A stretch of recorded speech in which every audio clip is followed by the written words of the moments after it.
Hello guys, welcome back to your channel Uttarakhand officers path with Simran. तो आज हम polity start करने वाले हैं। हमने प्रीलिम्स के लिए हिस्ट्री पूरी कंप्लीट कर दी ऑलमोस्ट, जिसमें हमने ancient history, medieval history and modern history prelims point of view से हमने जो इंपॉर्टेंट पॉइंट्स थे वो कवर अप कर लिए विद पीवाईक्यू एनालिसिस। अगर जो बच्चे नए जुड़े हैं इस चैनल के साथ तो इस चैनल को सब्सक्राइब कर दीजिए और बच्चों के साथ और स्टूडेंट्स के साथ शेयर कर दीजिए। चाहे यूपी का पीसीएस हो जो आने वाला है दिसंबर के अराउंड, या उत्तराखंड का पीसीएस हो जो अक्टूबर के आसपास होगा, या और अन्य एग्जाम्स या अदर स्टेट पीसीएस हो या एसएससी एग्जाम्स हो, जहां पे भी जीएस रेलेवेंट है वहां पे ये सीरीज आपकी बहुत इंपॉर्टेंट रहने वाली है। ठीक है, तो बिगिन करते हैं हम अपने आज की क्लास, ज्यादा टाइम वेस्ट ना करते हुए। ठीक है, पॉलिटी पढ़ेंगे हम। जो इंपॉर्टेंट फैक्ट्स से जो इंपॉर्टेंट चीजें मुझे लगेंगी मैं आपको पॉइंट वाइज पॉइंट बताती जाऊंगी। हम कॉन्स्टिट्यूशन के बारे में पढ़ेंगे डिटेल्ड में। ठीक है, जहां जहां डिटेल लगेगा वहां डिटेल में पढ़ लेंगे। प्रीलिम्स पॉइंट ऑफ व्यू से जहां हमें क्रिस्पी शॉर्ट में लगेगा मुझे बताना है वहां मैं आपको वो भी दूंगी। कुछ fundamental rights, duties, organs of government, DPSP, जो जो इंपॉर्टेंट एरियाज है जहां से प्रीलिम्स में क्वेश्चन आते हैं पॉलिटी से, वो हम चीजें कवर करते चलेंगे। पॉलिटी एक ऐसा सब्जेक्ट है जहां से मैक्सिमम क्वेश्चन पूछे जाते हैं प्रीलिम्स में, मतलब वेटेज बहुत अच्छा खासा होता है। 22 से 25 क्वेश्चन यूजुअली, कभी कभार क्या ऑलमोस्ट हर साल प्रीलिम्स में देखे गए हैं पॉलिटी सब्जेक्ट से। ठीक है, तो बिगिन करते हैं हम अपनी आज की सीरीज। ठीक है, स्टार्ट करेंगे हम फंडामेंटल राइट्स से। ठीक है, तो फंडामेंटल राइट्स से हम आज स्टार्ट करने वाले हैं। फंडामेंटल राइट्स में क्या ऐड हुआ था, क्या चीजें बाद में आई थी, कौन से फंडामेंटल राइट्स जो हटा दिए गए हैं जो पहले फंडामेंटल राइट के तौर पे थे, ये सारी चीजें हम डिस्कस करेंगे। ठीक है, सबसे पहले चीज आपको पता होना चाहिए कि कौन से आर्टिकल से कहाँ तक फंडामेंटल राइट्स का अधिकार है।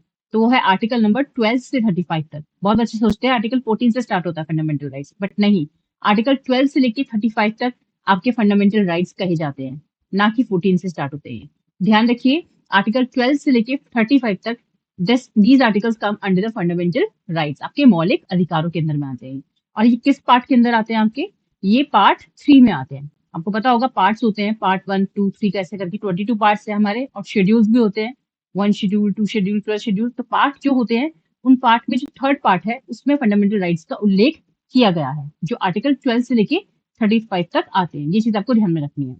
तो फंडामेंटल राइट्स में सबसे पहले आ रहे राइट्स, लेकिन होते कितने हैं आपको यूजुअली मोटा मोटा पता होना चाहिए कितने फंडामेंटल राइट्स होते हैं हमारे। जो टोटल ओवरऑल हमारे 6 मेन फंडामेंटल राइट्स होते हैं। ठीक है, हम एक एक फंडामेंटल राइट्स के अंदर जो और सब राइट्स दे रखे हैं उसे डिटेल में हम पढ़ेंगे। जैसे मेन मेन कौन से 6 मेन राइट्स हैं? राइट टू इक्वालिटी, पहला राइट, जिसके अंदर आर्टिकल 14 से लेके 18 तक आता है। दूसरा है आपका राइट टू फ्रीडम, जिसमें आर्टिकल 19 से आपका आर्टिकल 22 तक आता है। नेक्स्ट है आपका राइट अगेंस्ट एक्सप्लॉयटेशन, जो आर्टिकल 23 और 24 के बारे में बात करता है। नेक्स्ट है आपका right to freedom of religion, fourth वाला, जो आर्टिकल 25 से 28 के बीच में आता है। एंड देन आपका फिफ्थ राइट है कल्चरल एंड एजुकेशनल राइट्स, जिसमें आर्टिकल 29 एंड आर्टिकल 30 आता है। एंड लास्ट आता है आपका sixth right, that is right to constitutional remedy, जो आर्टिकल 32 के अंदर आता है। इसको heart and soul of the constitution कहा जाता है। जब आपके मौलिक अधिकारों का उल्लंघन किया जाता है, आपके फंडामेंटल राइट्स का वॉयलेशन होता है, तो उनको आप कोर्ट में जाके बता सकते हो और उसके लिए आप सजा दिलवा सकते हो उस इंसान को या उस ऑर्गेनाइजेशन को या इंस्टीट्यूट को। ठीक है, इस आर्टिकल के तहत। तो ये हार्ट एंड सोल कहा गया है फंडामेंटल राइट्स या पूरे आर्टिकल्स में जितने भी आपके राइट्स हैं। तो this right to constitutional remedies is the heart and soul जिस अंडर आर्टिकल 32। ओके, तो बिगिन करते हैं अपने पहले राइट से हम। ठीक है, डिस्कस करते चलते हैं कौन कौन से राइट्स आते हैं। जो पहला हमारा फंडामेंटल राइट है that is the right to equality which comes from 14 to 18। Article 14 क्या कहता है? Equality before laws and equal protection of laws, ये हमारा आर्टिकल 14 होता है। आर्टिकल 15 क्या कहता है? Prohibition of discrimination on grounds of religion, race, caste, sex और प्लेस ऑफ बर्थ, ये आर्टिकल 15 कहता है। आर्टिकल 16 क्या बोलता है? Equality of opportunities in matters of public employment, equality of opportunities in matters of public employment. Article 17, abolition of untouchability and prohibition, abolition of untouchability, जो छुआछूत जो प्रैक्टिस होता है हमारे हिंदू समाज में, हमारे इंडिया में, उसका पूरी तरह से अबॉलिशन किया गया है अंडर आर्टिकल 17 में, और जो इसको प्रैक्टिस करेगा उसके खिलाफ सख्त कार्रवाई होगी। ठीक है, article 18, abolition of titles except military and academic, तो मिलिट्री एकेडमिक की टाइटल्स को छोड़ के बाकी कोई भी टाइटल्स नहीं रख सकता है, तो अबॉलिशन ऑफ टाइटल्स है अंडर आर्टिकल 18। तो ये हमारे 5 मेन आर्टिकल्स जो राइट टू इक्वालिटी में आते हैं, ठीक है, जिसमें से जो आर्टिकल 15 है और आर्टिकल 16 है जो मैंने हाईलाइट किया है येलो कलर से, this right is only for the Indian citizen, ये फॉरेनर्स के लिए नहीं है, इट इज प्रोहिबिटेड, ठीक है। जस्ट ठीक है, मैंने कैसा बताया आपको, जो आपको मैंने हाईलाइट 15 आर्टिकल और 16 आर्टिकल है, ये सिर्फ और सिर्फ इंडियन सिटीजन के लिए, ये आर्टिकल फॉरेनर्स पे अप्लाई नहीं होता है। तो article 15 that is prohibition of discrimination on grounds of religion, race, caste, sex और place of birth, it is only for the Indian citizen. Article 16 also equality of opportunities in matters of public employment, this is also only for the Indian citizen. Okay, right to freedom, क्योंकि इस तरह से भी question आ जाते हैं, what which of the rights is not applied for Indian citizen, is not for foreigners, ऐसे question भी प्रीलिम्स में देखे गए हैं, तो इसलिए मैं बता रही हूँ। सेकंड है हमारा राइट टू फ्रीडम, आर्टिकल 19 से लेके आर्टिकल 22 तक आता है आपका right to freedom.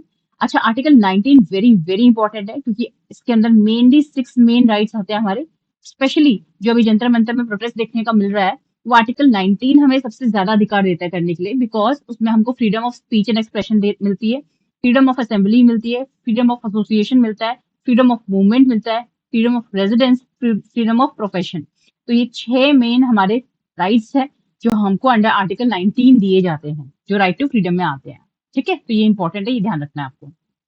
Next, article 22, protection in respect of conviction for offences, यानी अपराधों के लिए दोष सिद्धि के संबंध में संरक्षण ये प्रदान करना। बहुत लोगों को कंफ्यूजन हो जाता है आर्टिकल 20 और 22 में, बहुत लोगों को जाता है, तो उसे मैं क्लियर कर दूंगी। इसमें इसका मतलब है 20 वाले का, अपराधों के लिए दोष सिद्धि के संबंध में संरक्षण जो प्रदान मिलती है, वो आर्टिकल 20 की तहत आपको मिल सकती है, that is a fundamental right of your, ठीक है। Next, article 21, protection of life and personal liberty, आपकी लाइफ एंड पर्सनल लिबर्टी की, पर्सनल आपकी स्पेस की, या कह सकते हो प्रिवेसी, राइट टू प्रिवेसी, आपका आर्टिकल 21 है। कई बार ये यूपीएससी में पूछा जाता है, तो राइट टू प्रिवेसी किसके अंदर में आता है, right to privacy, right to live with dignity, right to die with dignity, ये सब चीजें आपका आर्टिकल 21 में आता है, ठीक है।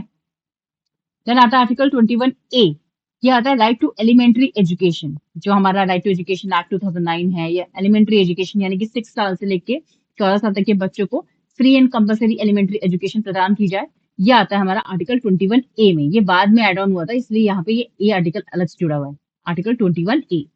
Article 22, protection against arrest and detention in certain cases, कुछ अरेस्ट के अगेंस्ट प्रोटेक्शन और कुछ जगह पे डिटेंशन मिल जाएंगे आपको इन certain cases, that will come under article 22।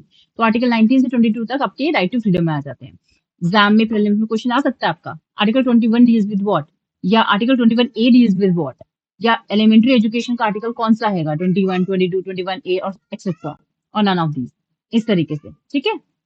Next, third पढ़ते हैं, राइट अगेंस्ट एक्सप्लॉयटेशन, ठीक है। तो नेक्स्ट है हमारा राइट अगेंस्ट एक्सप्लॉयटेशन, आर्टिकल 23 से 24 तक आता है आपका राइट अगेंस्ट एक्सप्लॉयटेशन। 23 आर्टिकल क्या डील करता है, prohibition of traffic in human beings and force labour, जो ह्यूमन बींग्स को बेचते हैं, तस्करी होती है ह्यूमंस की, चाहे वो औरतें हों या बड़े हों या बच्चे हों, ठीक है ना, और या लेबर्स हों, बॉन्डेड लेबर्स करवाते हैं जो, तो उसका प्रोहिबिशन है, अगर कहीं भी ये पाया गया तो उनको सख्त कार्रवाई होगी उनके खिलाफ, वो सजा मिलेगी उन्हें। तो दैट इज आर्टिकल 23, आप किसी के साथ ऐसा नहीं कर सकते हो, this will come under this, prohibition of traffic in human beings and force labour. Article 24 is prohibition of employment of children in factories sector, 14 साल से कम उम्र के बच्चों को जो रखते हैं नौकरी पे, वो गलत है, और फैक्ट्रीज में स्पेशली चिल्ड्रन का एम्प्लॉयमेंट बिल्कुल तरह से बैन है, प्रोहिबिट है, ठीक है। ये आता है आपका आर्टिकल 24 में। तो ये थे आपके 2 main article right against exploitation के अंदर। इसी तरह सिमिलरली आपका आता है fourth main article, that is right to freedom of religion, जिसमें 4 मेन आपके आर्टिकल्स आते हैं, 4 मेन आपके राइट्स आते हैं और रिलीजन के हिसाब से। Article 25, it is freedom of conscience and free profession, practice and propagation of religion, जिसका जो मन कर रहा है रिलीजन फॉलो करने का वो कर सकता है, उसको प्रैक्टिस कर सकता है, उसको प्रोपोगेट कर सकता है, और उसको एक प्रोफेशनली तरीके से प्रैक्टिस कर सकता है, ठीक है। आर्टिकल 26 क्या डील करता है, it is freedom to manage religious affairs, अपने रिलीजियस अफेयर जो भी उसे फॉलो कर रहा है, उसकी उससे रिलेटेड जो भी चीजें होती है, जो भी रिचुअल्स होते हैं, वो उसको फ्रीडमली, बिल्कुल फ्रीडम तरीके से उसे फॉलो कर सकता है, कोई उसको रोक नहीं सकता उसे फॉलो करने में, ठीक है। Next, article 27, freedom from payment of taxes and promotion of any religion, आप किसी रिलीजन को प्रमोट करना चाहते हो, उसके लिए भी आपको एक तरीके से फ्रीडम है, freedom from payment of taxes and promotion of any religion, बशर्ते वो किसी दूसरे रिलीजन की डिसरिस्पेक्ट नहीं होनी चाहिए। Article 28 freedom from attending religious instruction और worship in certain educational institutions. तो एजुकेशनल इंस्टीट्यूशंस में जो फ्रीडम आपको ग्रांट करी जा रही है रिलीजियस इंस्ट्रक्शन ग्रांट करने की, वो भी इस आर्टिकल 28 के तहत दी गई है। ठीक है, अब बिगिन करते हैं। नेक्स्ट हमारा कल्चरल एंड एजुकेशनल राइट्स, जो आर्टिकल 29 और आर्टिकल 30 के अंदर दिए गए हैं। आर्टिकल 29 क्या कहता है? Protection of language, script and culture of minorities. Protection of language, script and culture of minorities. एक और चीज जो मैंने बताया था ऊपर, आर्टिकल 15 और आर्टिकल 16 ये सिर्फ इंडियन सिटीजन के लिए ये फंडामेंटल राइट्स है, फॉरेनर्स के लिए नहीं है। सिमिलरली आर्टिकल 19 भी सिर्फ इंडियन सिटीजन के लिए, जो भी येलो से हाईलाइटेड है वो सिर्फ इंडियन सिटीजन के लिए, फॉरेनर्स के लिए नहीं है। ठीक है, तो राइट टू फ्रीडम जो है आर्टिकल 19 ये भी सिर्फ इंडियन सिटीजन के लिए है। जो ये 6 राइट्स है, speech, expression, assembly, association, movement, residence, profession, सिर्फ इंडियन सिटीजन के लिए है। एंड सिमिलरली आर्टिकल 29 एंड 30 जो कल्चरल एंड एजुकेशनल राइट्स है, वो भी सिर्फ इंडियन सिटीजन के लिए, फॉरेनर्स के लिए नहीं है। तो आर्टिकल 29 क्या कहता है? Protection of language, script and culture of minorities. तो जो भी हमारा कल्चर है, हमारी स्क्रिप्ट है, हमारी माइनॉरिटीज की, उनका पूरा पूरा प्रोटेक्शन किया जाएगा। ठीक है, that will come under article 29। Next article 30 क्या कहता है? Right of minorities to establish and administer educational institution. Administer educational institutions. ठीक है, तो ये माइनॉरिटीज को एक तरीके से संरक्षण, एक सिक्योरिटी देने की बात की गई है अंडर आर्टिकल 29 एंड आर्टिकल 30। ठीक है, तो ये इंपॉर्टेंट आर्टिकल्स है जो सिर्फ इंडियन सिटीजन के लिए है। Next, right to constitutional remedies, इसको heart and soul of the constitution भी कहते हैं। This is known as heart and soul of the Indian constitution. इसके अंदर जो होता है आर्टिकल 32 में, right to move the supreme court for the enforcement of the fundamental rights including the writs of habeas corpus, mandamus, prohibition, certiorari, quo warranto। Mandamus का मतलब होता है री कमांड, हेबियस कॉर्पस मतलब होता है to have the body of, prohibition मतलब to forbid, certiorari and quo warranto by what authority और वारंट। ठीक है, तो हाई कोर्ट के पास आप जा सकते हो अंडर आर्टिकल 226 में, और सुप्रीम कोर्ट में आप जा सकते हो इस आर्टिकल के लिए आर्टिकल 32 में। अगर रिट इशू करना है अपने फंडामेंटल राइट्स को एनफोर्स करने के लिए, तो आप आर्टिकल 32 के तहत सुप्रीम कोर्ट में जाओगे और आर्टिकल 226 के तहत हाई कोर्ट में जाओगे। ये चीज ध्यान रखनी है आपको। और एक और चीज इसमें क्या ध्यान रखनी है, जो रिट जुरिस्डिक्शन है हाई कोर्ट का, वो ज्यादा बड़ा है under in comparison to the supreme court. ठीक है, इसके बारे में डिटेल में पढ़ेंगे हम अपनी मेंस की क्लास में, इसका मतलब क्या होता है। फिलहाल याद रखिए आप कि writ jurisdiction of high court is more wider than supreme court. अगर मान लो आपको स्टेटमेंट दे दी जाए विच one of the following is incorrect, आपको पता होना चाहिए कि यस यस करेक्ट है। कुछ लोग सोचेंगे नहीं नहीं सुप्रीम कोर्ट बड़ा है तो उसकी रिट जुरिस्डिक्शन बड़ी होगी, बट ऐसा नहीं है। आपकी हाई कोर्ट की जो रिट जुरिस्डिक्शन है वो सुप्रीम कोर्ट से बड़ी है। ठीक है, ओके, यहाँ मैंने दोबारा लिख दिया है, fundamental rights only to citizens and not to foreigners, article 14, 16, 19, 29 and 30। Fundamental rights available to both citizen and foreigners, article 14। Citizen को सभी हैं फंडामेंटल राइट्स अवेलेबल, लेकिन फॉरेनर्स को ये वाले आर्टिकल्स की जो फंडामेंटल राइट्स है वो अवेलेबल नहीं है। ठीक है, यहाँ दोबारा लिख दिया है नोट में, writ jurisdiction of high court is wider than supreme court. Okay, अब डीपीएसपी पे आ जाते हैं, directive principle of state policy. देखिए, ये 3 तरीके के होते हैं डीपीएसपी, आपके 3 प्रकार के होते हैं directive principle of state policy. एक होते हैं आपके सोशलिस्टिक प्रिंसिपल्स, एक होते हैं आपकी गांधीयन प्रिंसिपल्स, और एक होते हैं आपके liberal intellectual principles. Socialistic principles, Gandhian principles and liberal intellectual principles. ठीक है, socialistic principles, Gandhian principles and liberal intellectual principles. Socialistic principles में क्या क्या आते हैं आपके? To promote the welfare of the people under article 38। Next, certain principles and policy to be followed by the state under Article 39. Equal justice and free legal aid to the poor under Article 39A. तो welfare of the people को promote करना under Article 38. Certain principles and policy to be followed by the state under Article 39. Equal justice and free legal aid to the poor under Article 39A. Right to work, to education and to public assistance in certain cases under Article 41. अच्छा, जो आपका इसमें third वाला जो है, equal justice and free legal aid to the poor under Article 39A. It was added by 42nd Constitutional Amendment Act of 1976. इस तरह से क्वेश्चन आ जाता है, which article of the DPSP was added by 42nd Constitutional Amendment Act of 1976? So that is Article 39A, equal justice and free legal aid to the poor. 4 main articles जुड़े थे इस act के through. हम धीरे धीरे पढ़ते चलेंगे कौन कौन से हैं वो। मैंने सर्कल बना रखे हैं, जैसे एक यहाँ पे है। ठीक है, तो थर्ड है आपका equal justice, free legal aid to the poor. Then है आपका right to work, to education and to public assistance in certain cases under article 41। Then fifth है आपका provision for just and human conditions of work and maternity relief under article 42। Then living wage etcetera for workers 43 के article के अंदर में आता है। Participation of workers in management of industries under article 43A। Then to raise the level of nutrition and standard of living of people under article 47। To raise the level of nutrition and standard of living of people under article 47 ये आता है। बाकी आपका जो 42nd amendment में जुड़ा था एक था participation of workers in management of industry 43A article. ठीक है। आर्टिकल 39 जो है आपका ऊपर वाला certain principles and policies to be followed by the state, उसको थोड़ा सा एलैबोरेट करके उसके जो सब आर्टिकल्स हैं वो मैंने यहाँ लिखे हुए हैं, इंपॉर्टेंट है, कभी कभी पूछ ले जाते हैं। जैसे कि ये आ चुका है equal pay for equal work, ये किस आर्टिकल के अंदर है एनडीपीएस के? तो आर्टिकल 39 का सब क्लॉज डी है। आर्टिकल 39 का सब क्लॉज डी है, that is what equal pay for equal work. जैसे हीरो हीरोइन है, हीरो को जो पिक्चर बना रहा है उसको उसके लिए 10 करोड़ मिल रहा है और हीरोइन को 5 करोड़ मिल रहा है, उसी चीज के लिए सेम रोल है, सेम पिक्चर है, सेम वेटेज है, ज्यादा वेटेज नहीं है लेकिन सैलरी में काफी ज्यादा वेटेज है। तो ये देखने को मिलता है कि इक्वल पे नहीं है इक्वल वर्क के लिए। ठीक है, तो ये चीज गलत होती है, तो उसको under article 39A sorry 39D रखा गया है। ठीक है, ऐसे ही 39A है adequate means of livelihood, 39B है equitable distribution of material resources, 39C है prevention of concentration of wealth and means of production, 39D है equal pay for equal work and 39E है preservation of health of workers and children.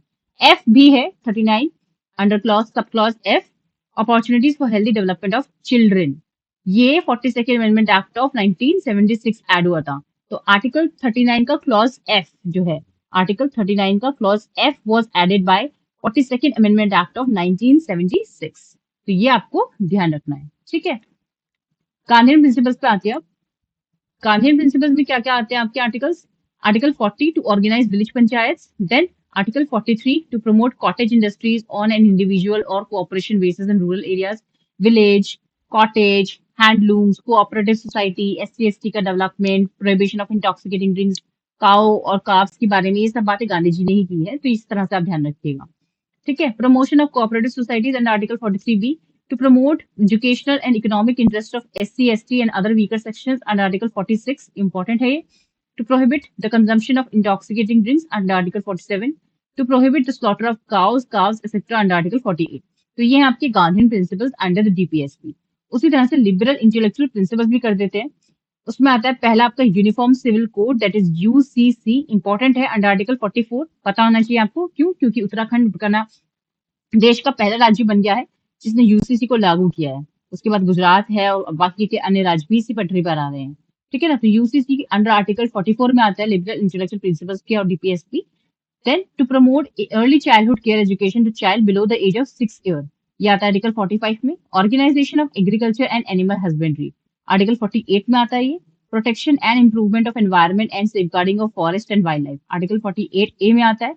ये जुड़ा था bye 42nd amendment act of 1976। एक ये तो total चार आर्टिकल थे जो इसमें जुड़े थे बाय 42nd अमेंडमेंट एक्ट। 3 हमने ऊपर पढ़ ली, चौथा ये है। Then protection of monuments and places of objects of national importance under article 49, separation of judiciary from the executive under Article 50, and promotion of internal peace and security under Article 51, very very important। ठीक है, अब इसमें कुछ note है, कुछ important point देख लेते हैं। 44th amendment act of 1978 requires the state to minimize inequalities in income, status, facilities and opportunities। ठीक है, तो 44th अमेंडमेंट एक्ट 1978 लेकर आया था क्या? It requires the state to minimise the inequalities in income, status, facilities and opportunities। Then 97th Amendment Act of 2011 आया। It is relating to cooperative societies। It requires the state to promote voluntary formation, autonomous functioning, democratic control and professional management। तो ये था कुछ important हमारी DPSP जो कि आपके exam में प्रीलिम्स में कई बार आ चुके हैं और आते भी रहेंगे आने वाले टाइम पे भी, आने वाले प्रीलिम्स एग्जामिनेशन में भी और अदर स्टेट पीसीएस एग्जामिनेशन में भी। ठीक है, तो इसे अच्छे से आपको पढ़ना है। अब कुछ PYQ एनालिसिस कर लेते हैं, इन्हीं के ऊपर बेस्ड होते हैं या फिर कुछ और वे पे, और हम पढ़ते चलेंगे उसको आगे। पार्ट्स हम नेक्स्ट अपनी क्लास में कवर कर लेंगे, don't worry about that.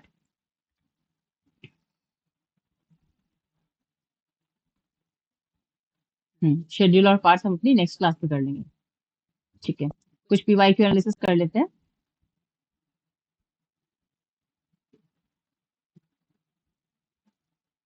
Okay. Which of the following parts of the Indian constitution deals with the relations between the union and state. ठीक है, अभी आपने हम मेरे साथ इसमें नहीं पढ़ा है, लेकिन इसका आंसर है पार्ट नंबर 11 ऑप्शन डी, जो आर्टिकल 245 से 263 डील करता है। What is the main function of the public account committee? Public account committee का मेन फंक्शन क्या होता है? To examine the CAG annual report. CAG यानी controller and auditor general report, इसको एग्जामिन करने का काम होता है पब्लिक अकाउंट कमेटी का। Next, which of the following is not the philosophy of the Indian constitution? तो वेलफेयर स्टेट तो है, सोशलिस्ट स्टेट भी है, पॉलिटिकल इक्वालिटी भी है, लेकिन कम्युनिस्ट स्टेट इंडियन कॉन्स्टिट्यूशन की फिलोसफी नहीं है, तो communist state will be the answer over here, ये नहीं है। Which of the following words were not present in the preamble of the Indian Constitution adopted on 26th of November 1949? Okay, ये question repeat हो चुका है, ये पहले भी आ चुका है। ठीक है, इसका जो करेक्ट आंसर होगा वो ऑप्शन नंबर बी होगा, that is the reliable, socialist and non religious. क्योंकि रिपब्लिक तो तभी जुड़ा था, सोशलिस्ट वर्ड भी प्रेम्बल में मौजूद है, लेकिन ये बाद में एड ऑन हुआ था। सोशलिस्ट, इंटीग्रिटी, ये वर्ड्स आपके बाद में एड ऑन हुए थे।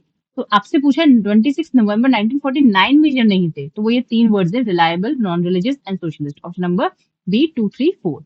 Next, which of the following statement is not correct regarding the issuance of ordinance by the president? तो president can never repeal it, ये not correct है, ये not correct बताना था आपको, बाकी तो correct है।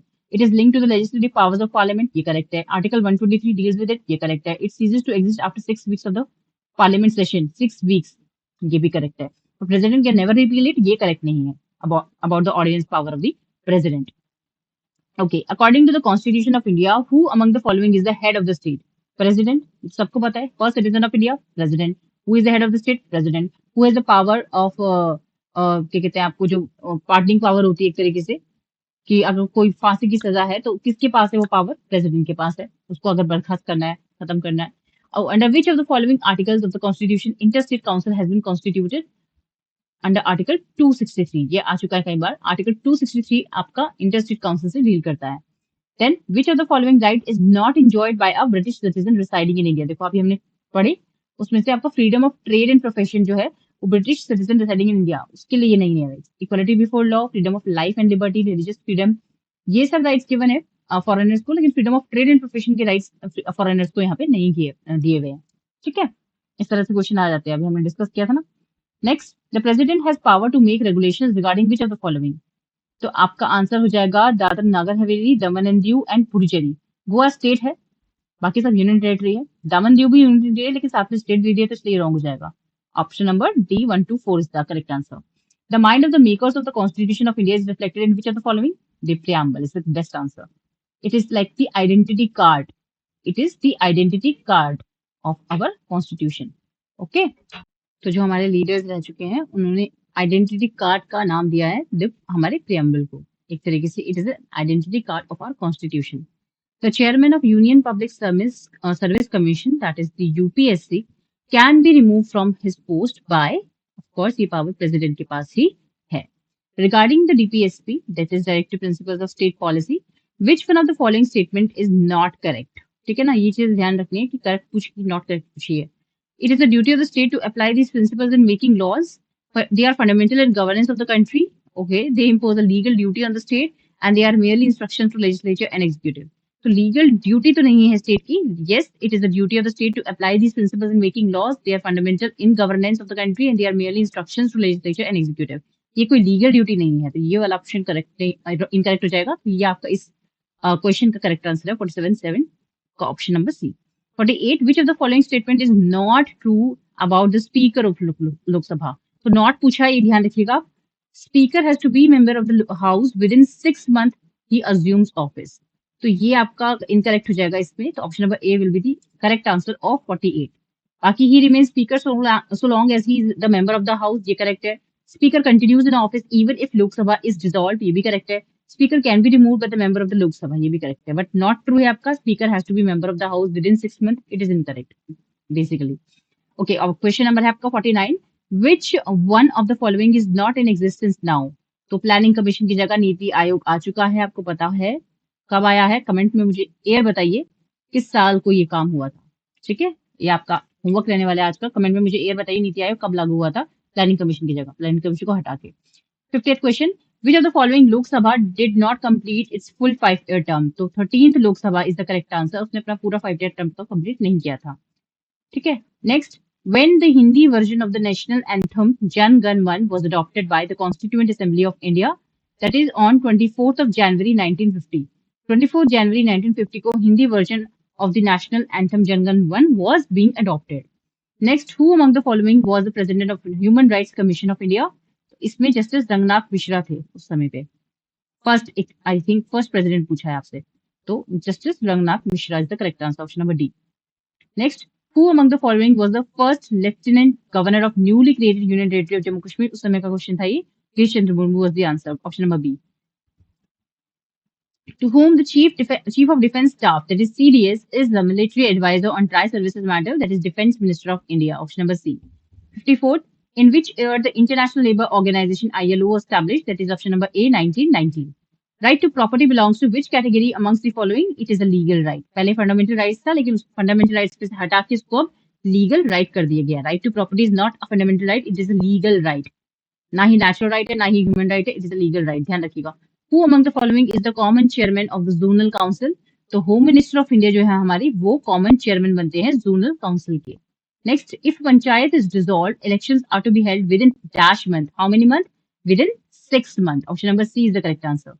Which one of the following schedules of the Constitution of India contains provisions regarding Anti-Defection Act? That is 10th schedule. 10th schedule में आपका जो है it deals with the Anti-Defection Act. मतलब जो दल बदल कर लेते थे पार्टी के तुरंत ही, उनको इस तरीके से डिस्क्वालीफाई किया जाता है इस एक्ट के तहत. Okay, how many members are elected from the Lok Sabha for Public Account Committee? Total तो 22 मेंबर्स है, लेकिन लोकसभा से 15 लोगों को लिया जाता है, बाकी के 7 लोगों को राज्यसभा से लिया जाता है. ठीक है, तो option number C is the correct answer. 15. What is the tenure of a member of State Legislative Council? 6 years. Who was the Prime Minister of India when the basic principle of India's nuclear doctrine of no first use was adopted? Atal Bihari Vajpayee. Option number B. Okay, next. In which year the Central Information Commission was established? In 2005. देख रहे हो आप कितने सारे question, ये particularly 2024 का PYQ analysis कर रहे हैं हम, और ये सारे क्वेश्चन 2024 में पूछे जा चुके हैं, तो ये इतने इंपॉर्टेंट है, आप देख लीजिए. 2005 में सेंट्रल इन्फॉर्मेशन कमीशन को स्टैब्लिश किया गया था. Option number A. In which year the Air Prevention and Control of Pollution Act was enacted? Option number C, 1981 is the correct answer. ठीक है, मैच द लिस्ट करना है आपको, इसमें ऑप्शन नंबर डी आपका करेक्ट आंसर है. झारखंड के उस वक्त करंट अफेयर का रिलेटेड क्वेश्चन है, क्योंकि उस वक्त इलेक्शन चल रहे थे, तो इस तरह से क्वेश्चन आपके आ सकते हैं. तो आप करंट ओरिएंटेड ध्यान रखिएगा. अगर कहीं इलेक्शन वगैरह चल रहे हैं तो उनकी राज्यसभा सीटें कितनी है, लोकसभा सीटें कितनी है, वो इंपॉर्टेंट हो जाती है. ठीक है, तो इस तरह से क्वेश्चन आप कर सकते हो करंट बेस्ड चाहिए. In which year the number of women member of parliament was lowest in Lok Sabha? That is in 1977. 1977 में जो women member of parliament थी, वो lowest थी लोकसभा में. Who among the following has the, और ये तब का समय है जब प्राइम मिनिस्टर हमारी एक वुमेन थी, सोचिए. Who among the following has the right to participate in the parliamentary proceedings? मतलब प्राइम मिनिस्टर वुमेन नहीं थी, लेकिन वो दौर उनका ही था, बिकॉज इमरजेंसी वगैरह लगी थी, फिर उनकी सरकार गिर गई थी, लेकिन वो दौर तो उन्हीं का ही था एक तरीके से. So who among the following has the right to participate in the parliamentary proceedings? The Attorney General of India, option number A is the correct answer. He has the right to participate in the parliamentary proceedings. Solicitor General, Chief Justice of India को ये right नहीं होता है. Which of the following constitutional amendment is related to the formation of National Commission for Backward Classes in India? Very important. That is option number C. The 102nd Constitutional Amendment Act के through he National Commission for Backward Classes in India बनी. तो ये थे कुछ important PYQ analysis हमने करे, discuss की, और इम्पोर्टेंट हमें जो फंडामेंटल राइट्स और डीपीएससी से रिलेटेड जो भी आर्टिकल्स थे, जो भी हमारी चीजें थी प्रीलिम्स के पॉइंट ऑफ व्यू से, वो हमने डिस्कस करी आज की क्लास में. आई होप सो ये वीडियो, ये कंटेंट आपके लिए हेल्पफुल रहा होगा. If it is, then share it with other aspirants. और पढ़ते रहिए, मेहनत करते रहिए. मिलते हैं आपकी नेक्स्ट वीडियो में, जिसमें हम डिटेल से डिस्कस करेंगे हमारे जो भी अदर फैक्ट्स हैं रिलेटेड टू प्रीलिम्स, जिसमें आपकी हम पार्ट्स, शेड्यूल्स एंड सोर्सेज, कहाँ से क्या क्या चीजें ली गई हमारे कॉन्स्टिट्यूशन में, वो सारी चीजें हम डिस्कस करेंगे अपनी नेक्स्ट क्लास में. तो प्लीज आप खूब मेहनत कीजिए और अपनी मेहनत को रंग दीजिए रिजल्ट के साथ, जो अक्टूबर में आपके एग्जाम होंगे उसमें सक्सीड करके. So all the best for you guys. मिलते हैं आपकी नेक्स्ट क्लास में. Thank you.